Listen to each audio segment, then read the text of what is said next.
Lord Soth has a new ability, and you'll never guess where it's from. Where does it get those wonderful toys? Before we find out what old Buckethead's been up to, be sure to hit those like and subscribe buttons so you never miss a tabletop and fantasy update.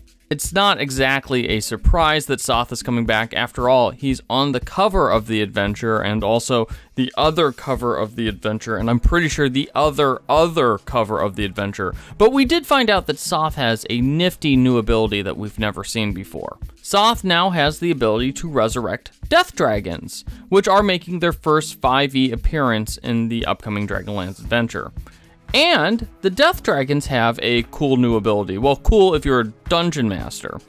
If their necrotic breath weapon kills a creature, that creature gets resurrected as a member of Soth's undead horde. Yeah, get out of the way. While Soth's dragon undead resurrection ability is new to the Dragonlance RPG and the Dragonlance novels, this particular plot actually has its roots in another bit of Dragonlance material. You may remember the Dragonlance game Death Knights of Krynn, which came out on MS-DOS, you know, the floppy disks. If you don't know what that is, ask your parents about it. Dad, come on! I want to be you when I grow up! And that game actually showcased Soth's necromantic abilities.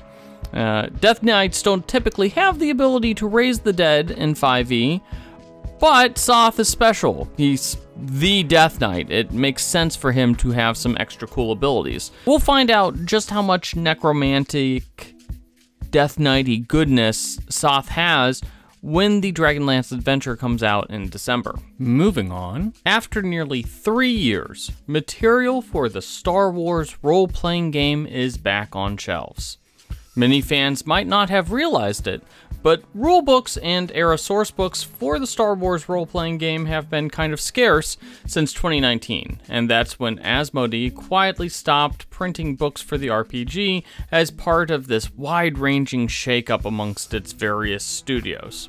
While the Star Wars RPG was originally published by Fantasy Flight Games, Asmodee shuffled all of its RPG products to Edge Studios, a new game studio devoted solely to RPGs. After publishing a 5e sourcebook for Legends of the Five Rings and also publishing a new 5e version of Midnight, which is an older RPG that Fantasy Flight Studios used to print, Edge is now reprinting older Star Wars RPG material. However, this doesn't mean that we'll be getting any new Star Wars RPG material soon, despite the fact that a full trilogy of movies, The Mandalorian and Andor and I don't know, the Book of Boba Fett, all have come out since we last got a Star Wars RPG book.